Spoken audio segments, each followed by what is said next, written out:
Hello and welcome to the Glad You Knew Politics Podcast. I'm Reese Ryan, and here with me is Nathan Ang. This week, we speak with special guest James Chin, a professor of Asian Studies at the University of Tasmania, about the Sabah and Sarawak situation in Malaysia.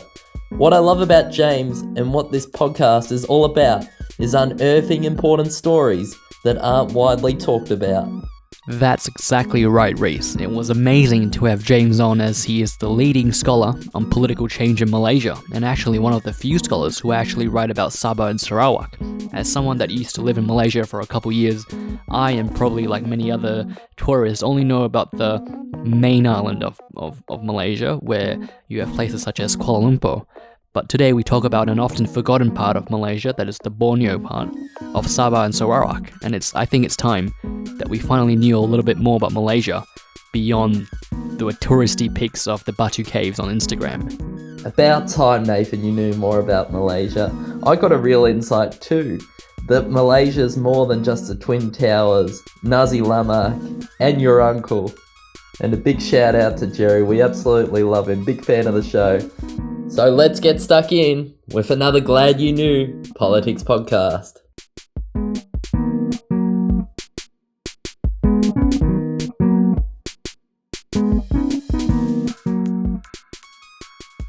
James, thanks for being with us. What inspired you to study Asian studies? Did you always have an interest for politics when you were growing up? Not really. My first degree was actually in economics, so politics came a bit after that. So, like all good Malaysians sent to Australia, I initially was enrolled in accountancy, but I found it very boring, so I moved to history and ended up with a degree in economics. I only started doing politics from my honours year onwards. Because in the honours year in the Australian system, 50% of your marks comes from what they call a minor thesis. So that's when I first started getting interested in politics. Essentially, I got interested in politics for a very simple reason that when I started going through the library, I realized that everything written about East Malaysia, Sarawak, where I come from, was basically written by people outside Sarawak. So it was very much a foreigner's perspective on what was happening in Sabah and Sarawak. So that's how I got interested in politics. Well, and that's what we're here to talk about, isn't it? Sabah and Sarawak. So can you tell us a little bit about what's going on in Sabah and Sarawak? Maybe provide some context about the issue and what's really going on. Sure. I think the first starting point is that you need to understand how Sabah and Sarawak became a part of the Federation of Malaysia, and how for the last 57 years things has not panned out properly. So what we're seeing now in Sabah and Sarawak is the rise of state nationalism. So I think I'll start off with a very short introduction of how the Federation of Malaysia came to be. But before that, let me just start off by saying that one of the problems with people studying Malaysia, or people who think they know Malaysia, is that almost everything that you read or you understand about Malaysia actually covers only Peninsular Malaysia. And that's the piece of land between Singapore and Thailand. That's the part everyone knows, especially in Australia. I mean, Australia and Malaysia have a long relationship. Thousands of tourists pass through Malaysia every year, but normally they pass through Kuala Lumpur, Penang, or they go through Singapore. From there, they head on to Malaysia. But people don't often realize that a bigger piece of Malaysia in terms of landmass area is actually the Borneo part of Malaysia, and that consists of two separate states, the states of Sabah and Sarawak. So that's the sort of the demographic context. In terms of the historical thing, so essentially what happened was that at the end of Second World War, the British wanted to get out of most of their colony. This was part of the big thing in the 1950s and 60s. After the war, they called it the decolonization process. So when the British looked at Southeast Asia, basically they found that we hold quite a number of territories. They were all ruled separately. So we started with Malaya, then we have Singapore, then we have Sarawak, we have Brunei, and we have North Borneo, which is called Sabah nowadays. So essentially, we have 5 pieces of British ruled territory. So when the British decided to leave the region, obviously, if you were sitting Whitehall, you didn't want to promote 5 independent countries. You have to remember during that era, there was also a Cold War going on. So the British the British administration were very worried about, communism was going to sweep through Southeast Asia. And obviously, if you have five different small countries, it will be a lot more difficult to defend. So the British always had this idea that, if we're going to leave this region, we wanted a single country or a single political entity to emerge from all these five territories.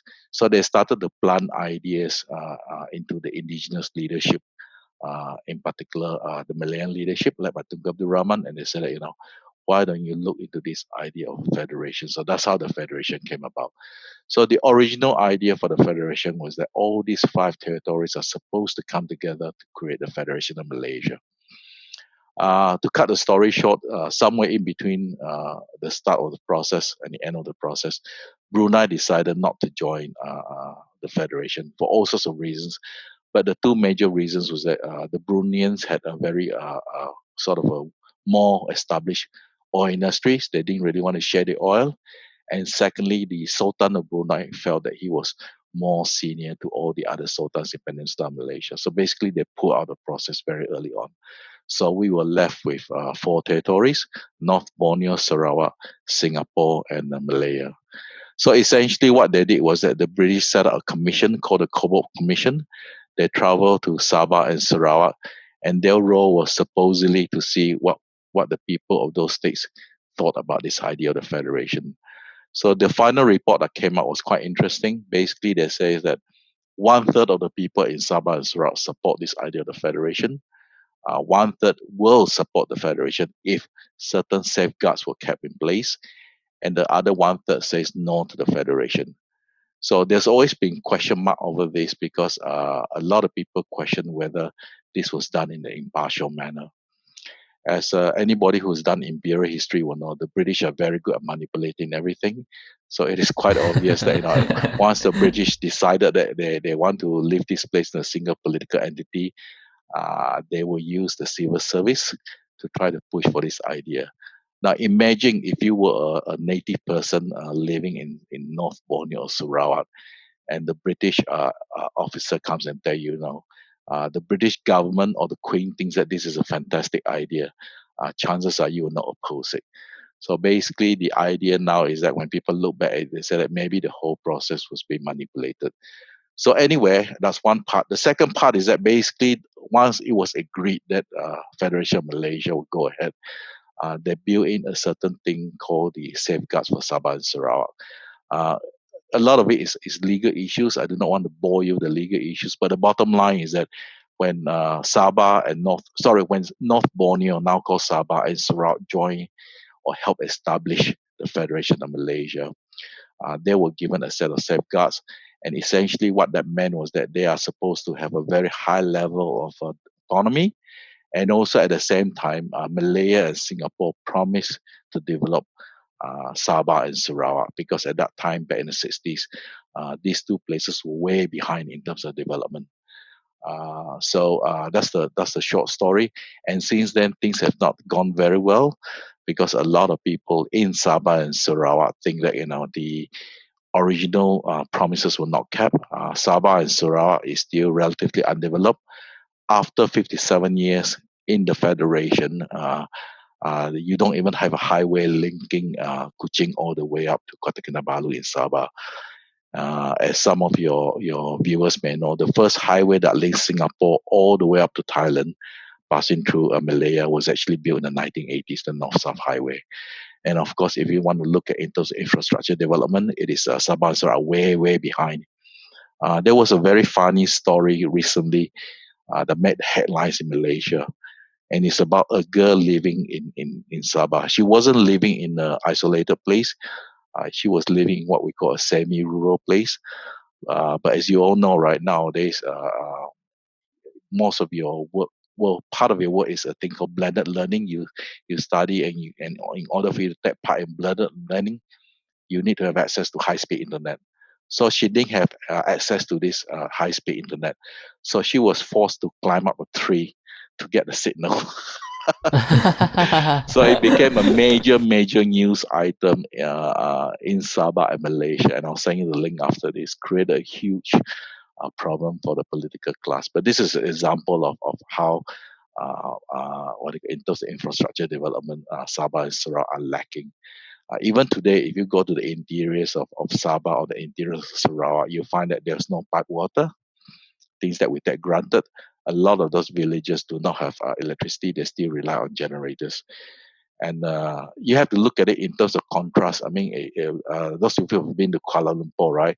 The moment you land at KLIA, the international airport, it's just like any other airport in a first world country. In fact, it's even more modern than most airports in Australia, supposedly a first world country.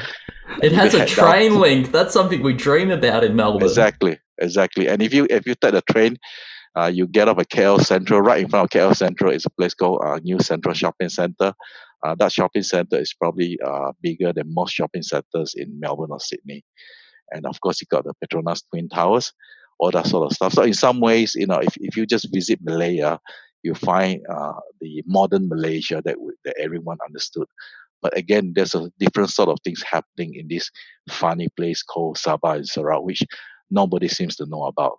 And yet, those places are much, much more interesting compared to, say, Kuala Lumpur, which is just like any big cities in Asia. Well, I used to live in Malaysia and in KL, and I didn't really pay much attention to Sabah and Sarawak either. I growing for a couple of years there when I was there, is you don't even as you talk about how people who write about Malaysia from outside of Malaysia don't really know about Sabah and Sarawak, but as someone who's also lived there, it's also not. It's kind of in our peripheral vision. It's not really there. It's kind of like you hear about the word Sabah and Sarawak, but they're not really front and center of what we think about. Yes, and I also think that part of the problem is that there are very few people from Peninsular Malaysia who actually visit Sabah and Sarawak. In fact, they did a survey a couple of years ago talking to young people, and there was actually a small minority who didn't even know Sabah and Sarawak are part of Malaysia. They think they're separate countries. So there you go. Oh, wow. I wasn't that bad, all right, James? Oh, you're going to have to work on your geography, Dave.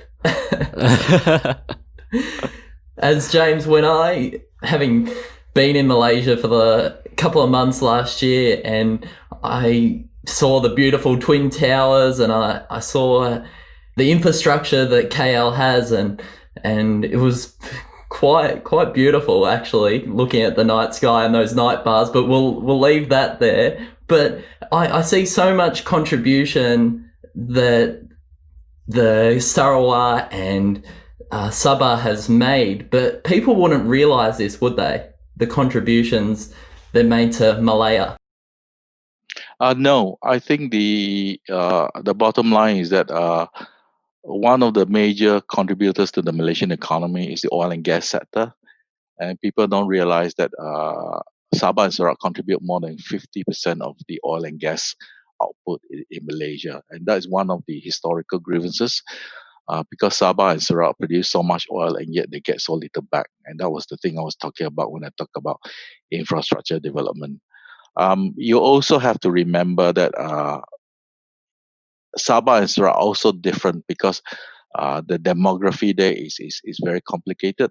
For example, in Sarawak, officially there were about 26 ethnic groups recognized by the government, and on top of that, there's probably another 30 subgroups of these 26 ethnic groups. In Sabah, you have a similar situation. So the place in Sabah and Sarawak is that they're much more plural when you compare it to Peninsular Malaysia. So Peninsular Malaysia, essentially, you've got the Malay population, then you've got the Chinese population, the Indian population, and a sprinkling of about 10% minorities. But in Sabah and Sarawak, not a single ethnic group constitute more than 40% of the population. So you can see that the place is much, much more diverse. This also means that ethnic relations in Sabah and Sarawak are much, much better compared to Malaya, where there's a constant tension between the Malays and the non-Malays, the Muslim versus the non-Muslims. Although such tensions exist in Sabah and Sarawak, it's nowhere near the sort of tensions that we see in Peninsular Malaysia. When I think about Sabah and Sarawak and the contributions they have made, it seems like it's a tale as old as time when it comes to British colonialism, where they colonize a country, and then when they leave all sorts of chaos.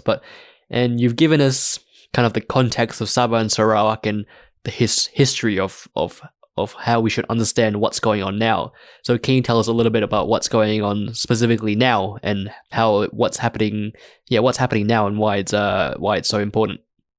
Sure. I think the issues you raise is really the key question that many of the problems we see around the world today, especially in developing countries, is due to the process of decolonization. So after the Second World War, when a lot of these colonial powers left those countries, so essentially they left in a hurry. They just drew the lines in terms of the boundaries without looking at the reality on the ground.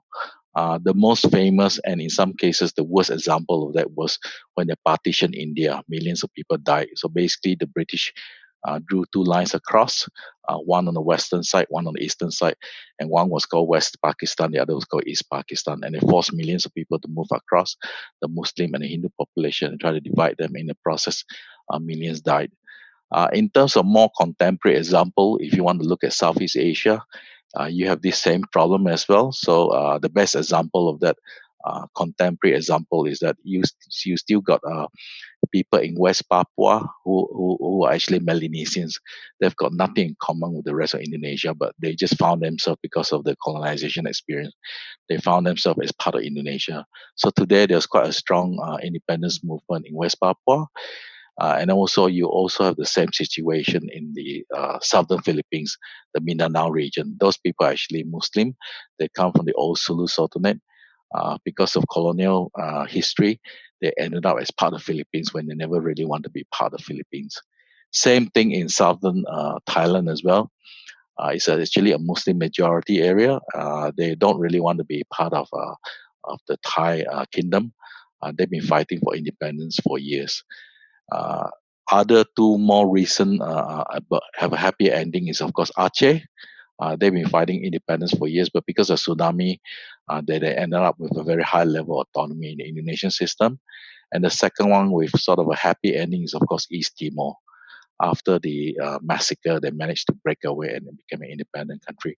So all these issues that you see, if you look back far enough, it is basically due to the colonial powers just simply drawing the boundaries when they left the country, and that doesn't reflect the reality on the ground.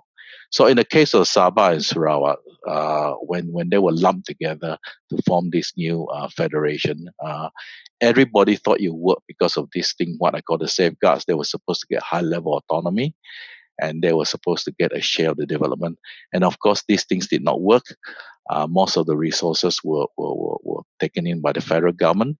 In terms of autonomy, it did not really work because the politicians in Peninsular Malaysia tried to export their brand of politics to Sabah and Sarawak. So after 57 years, because of the social media, people are expressing more and more unhappiness about the situation in the federation. And my argument is that there is a small group of people in Sabah and Sarawak who has been arguing quite ferociously on social media, saying that maybe the Malaysian Federation experiment has failed. Maybe it is time to look at the worst case scenario, which is that maybe Sabah and Sarawak should go their own way. And talking about going their own way, I'm hearing a lot at the moment about, well, it's kind of coined from you here, a BorneoExit. That seems similar to Brexit. So I like the imagination that you've gone for, but can you explain what this means to our audience? Sure. So there is a small group of people, both in Sabah and Sarawak, who made a very strong argument that, after 57 years in the Federation, we have not really progressed much. And in fact, a lot of our resources have been taken away from our states, and the money has been channeled to the development of Peninsular Malaysia. So we're not left with a lot. And because we have lots of oil and gas, there's no reason why we can't go our own separate ways and develop ourselves, sort of masters of our own destiny. So the basic argument comes in two parts. The first part was that the federation was invalid in the first case because they made the argument that this federation was actually the idea of the British. the local people were not properly consulted. The British manipulated the process to get the agreement of the local political leaders to agree to the formation of this federation. The second argument they always made is that there's been too many incidences in the last 57 years where the federal authorities have intervened in Sabah and Sarawak and not kept to their promise of full autonomy. So therefore, the whole Malaysian experiment is invalid. And even if it is valid, it has failed, and that they have not really recognized the special status, or what they call the founder status, of Sabah and Sarawak in the federation. So maybe we should look at the nuclear option, which is exit from Malaysia. But when we first thing is that when you were talking about examples of how the British have failed when they hurriedly made their return and left all these colonies, they left they gave back the independence to all these colonies. You forgot the big example of the Africas. You look at the map and you look at Africa. There are so many straight lines. Borders aren't usually straight lines. Yes, that's right. Yes. So Africa is not the best example. The best example is Latin America, where the Pope basically carved two parts of Latin America. He just drew a big circle around Brazil and said that this belongs to one part, the rest is the other part. So that's even a worse example. My goodness, you just sometimes I didn't actually even know that. So that is great to know that all parts of the world have been carved up in all sorts of terrible ways. But when we talk about a BorneoExit, Borneo leaving the Federation of Malaysia, that's not something the Malaysian government would want. Why is it not something that the Malaysian government would want? For several reasons, but I think the top reason is because the Malaysian political elites, and here I'm talking about the Malayan political elites, they had a very bad experience with the exit of Singapore from the Federation in 1965. In fact, many of the old Malay establishment feel that Tunku Abdul Rahman, the Malaysian premier at that time, should not have allowed Singapore and Lee Kuan Yew to break free of the Federation. They should have used security of the armed forces to stop Lee Kuan Yew from leaving. So basically, the idea is that they worry that if Sabah and Sarawak break away from the federation, then the Malaysian Federation will cease to exist, and therefore the country will disappear. So we'll be going back to the Federation of Malaya. I think the fear is real. I think the Malay establishment went through a very traumatic experience with the separation of Singapore, and they will not, in my lifetime, they will not allow Sabah and Sarawak to break free. I'm interested. Why did Singapore split from Malaysia in 1965? Sure. The short story is that Singapore left the Federation of Malaysia because Lee Kuan Yew could not accept the ideology of Ketuanan Melayu or Malay supremacy. Lee Kuan Yew believed in meritocracy, and he believed that the only way for Singapore to survive is that you get to where you are because of your own talents. Among the Malay establishment, their thinking was different. Their thinking was that this is the land of the Malays, so the Malays are first among equals, and therefore, Singapore being a Chinese majority state, they're not allowed to be in control. Lee Kuan Yew's philosophy was a thing called Malaysian Malaysia. In other words, everyone is supposed to be politically equal, and this was not acceptable to the Malay establishment. I have to correct a widely held belief among a lot of people around the world, which is that Singapore was kicked out because Tunku Abdul Rahman was very angry with Lee Kuan Yew over this push for equality. And in fact, when Singapore left the Federation, it was a drawn-out process. There were secret negotiations lasting almost 1 year between Singapore and Tunku's government before Singapore formally exit from the Federation in 1965. In other words, Singapore helped set up the Federation of Malaysia in 1963. So within 12 months, Lee Kuan Yew knew that he could not live in this new environment. Tunku also accepted the fact that he couldn't work with Lee Kuan Yew anymore. So they started negotiations, and Singapore left in 65. So it wasn't a sudden thing. The popular understanding is that the Tunku or the Malaysian government kicked Singapore out, and I can tell you that's factually not correct. It was a negotiated exit situation. Goodness, well, there are when it comes to Singapore, people seem to have all sorts of beliefs. Like I guess the most popular one is about you can't chew gum in Singapore. It's just that you can't buy gum there, not you can't chew it. Yes, But yes. when we I think Singapore is a another story. I think we should stick to Sabah and Sarawak in this podcast. Absolutely. The focus here is definitely on Sabah and Sarawak. And while Singapore has, managed to find its exit from the Federation of Malaysia, from what you're telling me, it seems that, the Malaysian government wouldn't want Sabah and Sarawak to leave because of the real threat and the real fear that Malaysia as a country could, disintegrate. So are all the protests and all the movement that's happening in Sabah and Sarawak, is it just all in vain? No, I think if you speak to those people who are promoting this idea that the Malaysian government has failed, they're quite serious about it. And also being idealists, they believe that sooner or later, the government in Malaysia, Putrajaya, will have to accept the fact that the federation has not worked and that you need a political settlement. But the mainstream view is that what the federal government needs to do is actually to recognize the special status of Sabah and Sarawak as founders of the Malaysian Federation and really keep to the promise they made at the time of the formation of the federation, which is let the Sabahans and Sarawakians have their full autonomy, give them additional money to build their states up. And if we can sort these two out, plus a constitution amendment to guarantee the recognition of Sabah and Sarawak as founder status, I think if the federal government were to do that, this will please many people in Sabah and Sarawak, and it may really affect the mood of the people in Sabah and Sarawak.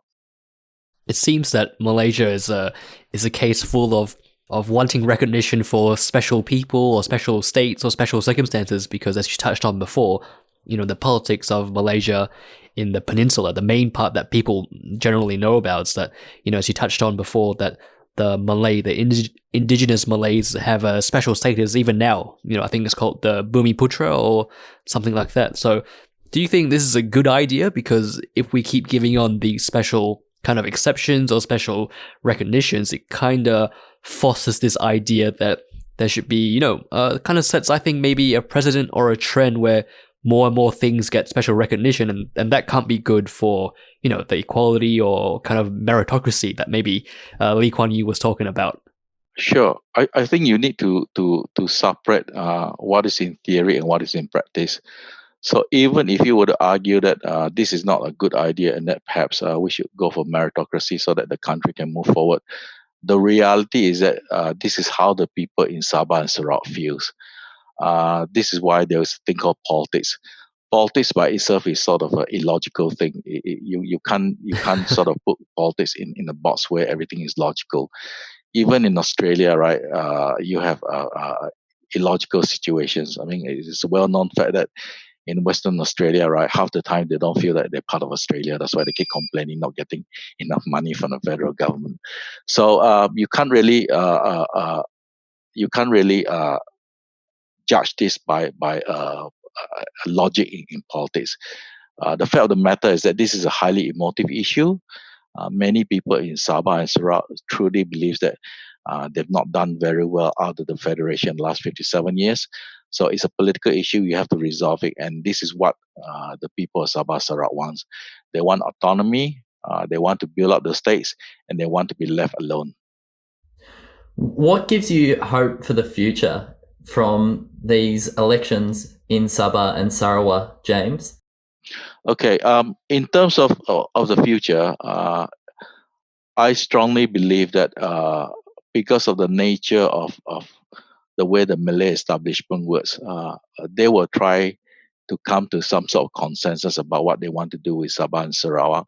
And from that consensus, they will deal with the political elites of Sabah and Sarawak. Right now, the Malaysian government's approach is a sort of a slow approach. So the previous Pakatan Harapan government, which was deposed in February this year, they actually set up a special cabinet level committee, which is the highest level they can go to. to deal with this issue of MA63, the Malaysia Agreement, and the autonomy of Sabah and Sarawak. They were not able to conclude their work because there were certain things that they could not resolve. For example, the Sabah and Sarawak state government wanted the oil to be returned to them. Right now, the way the law is written, oil and gas in Malaysia, it doesn't matter where you find it in Malaysia, any part of Malaysia, according to the law, the federal government owns 95% of your find. So it doesn't matter whether you find it under the Petronas Towers or you find it in Sabah and Sarawak. The moment you hit oil and gas under the ground, the federal government, through a thing called the Petroleum Development Act, by law, they own 95% of it. Well, that's a great deal for them. Exactly. So this issue was, they could not resolve it. So when the Pakatan government fell in February, obviously that committee has disappeared. So under this new government, the Perikatan government, they've just announced that they will set up a new committee. The problem with this approach is that this has very bad optics for many people in Sabah and Sarawak, because basically they see it as just a bureaucratic way to delay this whole process of dealing with the big issues, which is, are you going to return the oil and gas thing to us? Are you going to give us more money? Are you going to give us more autonomy? All that sort of stuff. So they think that it's a delaying tactic. My take is that it's really not a delaying tactic. My take is that the reason why nothing is moving is because the February government, the Perikatan government itself, is not stable. If you want to deal with these sort of big issues, which is essentially federal-state relationship, you need a very stable and strong federal government to deal with this. And right now, we don't have a strong and we don't have a stable federal government in Putrajaya. That's what I was about to mention, is that when I think I've been keeping kind of up to date or somewhat up to date with kind of Malaysian politics, and for people that don't know, I think maybe was it a few years ago now, or in the past few years, the election where it was a pretty big deal, where the long-standing Prime Minister Mr. Najib was ousted from power, and the party was ousted from power for the first time since the independence, I believe, and it was such a big deal, and there was so much hope for that. But since then, the hope has kind of been extinguished in a way because of all the infighting and chaos. And so yes, I was just thinking, how can Malaysia deal with the problem of Borneo? How can Malaysia deal with the problem of Sabah and Sarawak when they are still fighting within themselves about in the politics of Malaysia on the peninsula? I think what we're seeing in Malaysia is what they call a democratic transition. What we find is that countries with a long period of authoritarian rule or single party rule, during the process of changing to a multi-party platform or more chaotic form of politics, you will always have a long period of transitions where things move up and down. My own take on this situation is that it's actually a positive thing. The reason why I say it's a positive thing is because I think the Malaysian polity needs to understand that the government is not everything. Governments come and go, but the country exists. In other words, if this government falls, your life is not going to change tomorrow. Prior to the fall of the Barisan National Government, which ruled Malaysia for more than 60 years, there was a strong belief among the people of Malaysia that if the Barisan National Government falls, or if UMNO falls on government, you will get total chaos. The thing that freaks Malaysian out is a thing called the May 13th incident, when the whole country went through rioting and the whole country was shut down. So before 2018, the first regime change, there was this white-held belief that if UMNO falls from government, you might get another May 13th incident. Of course, that didn't happen. So now we had a second regime change in February. Again, nothing happened. There was no rioting. Nothing happened in the streets. People were still going to buy their Starbucks. They were still going to eat the nasi lemak, whatever. So I think this is actually a good thing that people understand that regime changes, although it's messy, it doesn't mean that the country will fall apart. And this is something that in many third world countries they haven't learned the lesson. So I'm glad that Malaysia has learned this lesson. Yeah, it's a fantastic thing that for years the the long-standing and long-ruling party of Malaysia used to create this kind of fear where it's like, if we go, all bets are off. There's going to be chaos in the streets. The country is going to descend into, tyranny and all that. But so it's actually a good thing that they have managed to. I think it's always a good sign when there's a peaceful transition of power and there is no sort of doomsday event that's supposed to happen. And so when you see that, do you think that this kind of transition is going to take a long time? Like, do you think within your lifetime you'll see this transition be complete? Well, I think in the peculiar case of Malaysia is that there's one thing that is sort of a great concern to many scholars, including myself, and that is the rise of political Islam. Political Islam is going to fundamentally change the way the Malaysian political system works. So my take is that the demographic transition in Malaysia will be slightly different from the rest of the world because of the rise of political Islam. The problem with political Islam is that the majority of those who believe that Islam should play a central role in the Malaysian political system, they actually don't buy the argument that democracy is good. Rather, they buy the argument that you can't have full democracy if certain tenets of democracy goes against the Quran or what they perceive to be an Islamic state. Then we have a slight problem, because one of the core tenets of Islamic state is that if you're non-Muslim, you don't have full political rights. Malaysia is a country where roughly 30% of the population are non-Malays or non-Muslims. So does it mean that if in the future that that the non-Malays will not be granted their political rights simply because they're not Muslims? So those are some of the very hard and difficult questions that the Malay community themselves have to resolve. Otherwise, I think the transition, although it will be peaceful, but it will take a very long time in Malaysia. For anyone that's not aware of the not religious divide, but what separates the different religions, how could you describe this a little bit more simply for our viewers who wouldn't understand the religious context of what is actually happening in Malaysia currently? Sure. So one of the odd things about Malaysia is that there's two very strange sections in the Malaysian constitution. One section says that Islam is the religion of the federation. Now, if you are a right-wing Muslim person in Malaysia, you will take that line to mean that Islam is the official religion. But many constitutional experts will tell you that that is not true. Because if Islam is the official religion, they would have said Islam is the official religion, rather than the wording that Islam is the religion of the federation. That's the actual wording I'm quoting from, okay? So that's one strange part of the constitution, or one ambiguous part of the constitution. The second part of the constitution, which is creating a lot of problem, is that it's actually written in the constitution that if you are a Malay person in Malaysia, you are Muslim by default. In other words, if you are born into a Malay family, right, by law, by the operations of law, you are Muslim. There's no way out.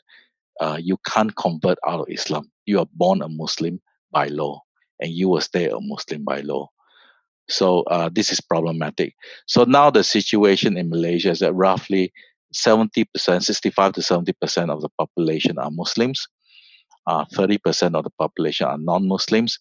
And there's a lot of tension because a majority of Muslims in Malaysia believe that when it comes to religion, Islam should not be compared to any other religion. Islam must come first, or Islam is on a higher plane compared to all the other religions. It's also problematic for Sabah and Sarawak because the indigenous tribes people in Sabah and Sarawak, the overwhelming majority of them are non-Muslims. So you have a strange situation where in Sarawak, the Muslims are not a majority. In Sabah, the Muslims were not a majority until a thing called Project IC in the 1970s, 80s, and 90s, where they allowed a lot of Muslims to enter Sabah from Philippines, southern Philippines, and a smaller number of Indonesians. They were given Malaysian citizenship to make sure that Sabah becomes a Muslim majority state. So you have all these sort of tensions operating on the ethnic level and also on the religious level. So yes, it is a very, very messy picture, and it's difficult for me to explain it. The only way is perhaps you should go and read more about it or visit Malaysia. We've done that. We've done that, La.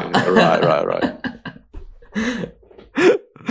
Oh, but yeah, no, it's fascinating because when you hear about when we talk about like Melbourne, Australia, or Sydney, we talk about how Australia is such a multicultural place, and they say the same thing in Malaysia, where there's also, we're such a multicultural place because we have all like 4 different kind of major ethnic groups that live in in harmony. But when I guess with everything in countries or issues or life, where you kind of dig down into the nitty gritty of what the situation actually is, you uncover weird things like the Constitution saying, that Islam has some sort of priority ahead. It was like the religion of the Federation, and yeah, it's just I think that's why that's kind of a principle to kind of follow your life, where it's like whenever you see something on the surface, like you go visit the Batu Caves, wow, it's so pretty, Malaysia is a great place, all these people are living in harmony, all these different ethnic groups are living in harmony. But when you dig down,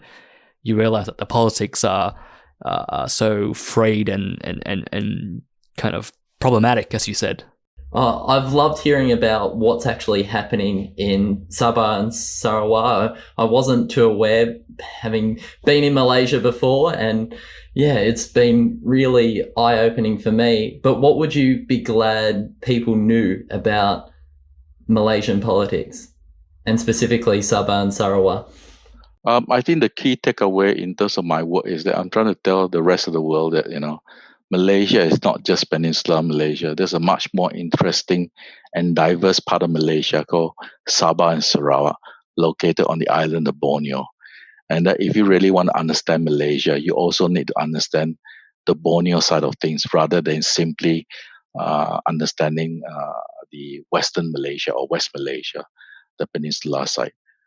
To really understand Malaysia as a country, you really need to understand Malaya. You also need to understand Sabah, and you need to understand Sarawak. So my advice to people is that if you're ever fortunate enough to have a holiday in Malaysia, do take the time to visit Sabah and Sarawak.